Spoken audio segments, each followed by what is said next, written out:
self-preservation. You don't use the knowledge of right and wrong to choose doing right. You only use that knowledge to avoid the consequences of doing wrong. That's what you do with your recognition of what's right and what's wrong. You have no moral hygiene. As long as your reputation can stay clean, you don't care how dirty your actions are.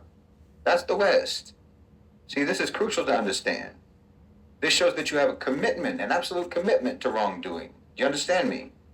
It shows that you have a dedication to never changing, never repenting, never taking accountability, never looking your victims in the face and begging for forgiveness. You understand? The whole world looks at America and sees you sitting in the dock of the court, but you keep trying to act like you're sitting behind the judge's bench. You're delusional. Your whole history is a rap sheet. Your whole history is a criminal record. Everyone's memory of you around the world is one giant chorus of indictments and accusations and recriminations, not allegations. No. You've been convicted in the hearts and minds of the people of every country that you ever touched. Meanwhile, you're trying to tell all of the people that you victimized that we're supposed to despise someone else. We're supposed to blame someone else, hate someone else. At this point, you're only gaslighting yourselves. No one believes you. No one's listening to you. On that space, this white supremacist was arguing that white supremacy isn't a thing. And he said, give me an example of white supremacy today in 2025. That question is an example. Your denial is an example of white supremacy.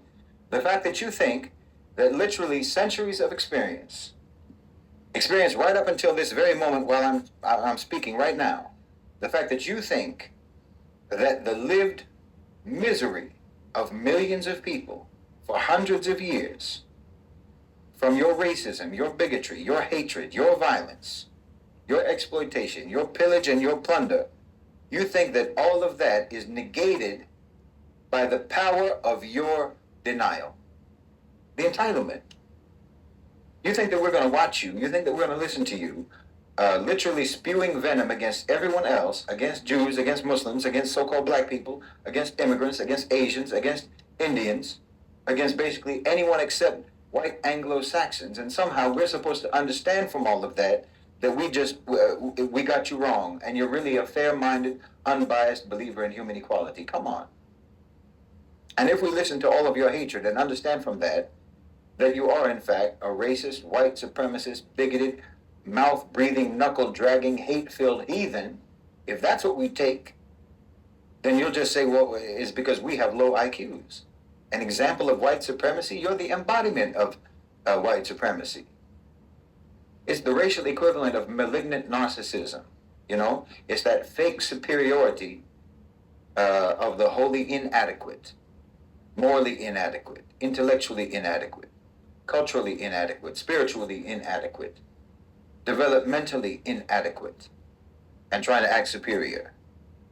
The only thing that you excel at is pretending otherwise. And if you interpret what I'm saying, by the way, let me clarify this. If you interpret what I'm saying as so-called reverse racism, no. I'm not even talking about it racially. You are. I don't attach your crimes to your skin color. You do. What I indict are your deeds. But you take that as an attack on so-called white people because you've got that on the brain. I don't. So-called white and so-called black is only a thing because you made it a thing. And you insist on keeping it a thing. That puts you in a position of having to make European and American crimes like it's an inherent aspect of so-called whiteness. So that means that you can't repent from your crimes because you think that would mean basically admitting that criminality is encoded in your DNA. That's what your sick theories and your ideas and your sick culture did to you. You racialize everything. So you can't even be honest about your history. Because you think that if you're honest about your history, then that would be a racial indictment. So for the sake of defending your so-called whiteness, okay, you either defend or you deny or you dismiss or you shift the blame for all of your horrific and shameful history. You don't have to do that. In fact, you have to not do that. Racialization is a sickness that you inflicted upon yourself. and then you inflicted it upon the rest of the world. So now you feel the need to try to side with, or be loyal to, or align yourself with literally unspeakable crimes, just because the people who committed those crimes were wearing the same color skin as you. You created this atrocious notion that so-called race is actually a meaningful classification of human beings, and that it's hierarchical, and that it denotes all of the sorts of qualities and traits that are actually only present in a human being by their conscious choices, not by genetic coding. You know, like the choice to be decent, to be peaceful, or to be indecent, or to be violent, the choice to be kind or the choice to be cruel. You act like this is all based on their skin color. These are not immutable qualities, like your melanin composition or your bone structure.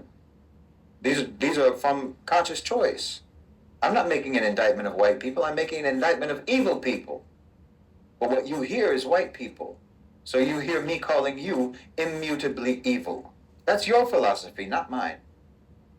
We're Muslims. We categorize people according to their beliefs and according to their conscious behavior, according to their actions, not by the texture of their hair or the shape of their nose or their skin tone. That's ludicrous. So you think that you cannot rebuke the whole brutal history of your countries because you imagine that that would mean you are rebuking your so-called race, that that's very important to you, and therefore you would be rebuking yourself and your whole identity.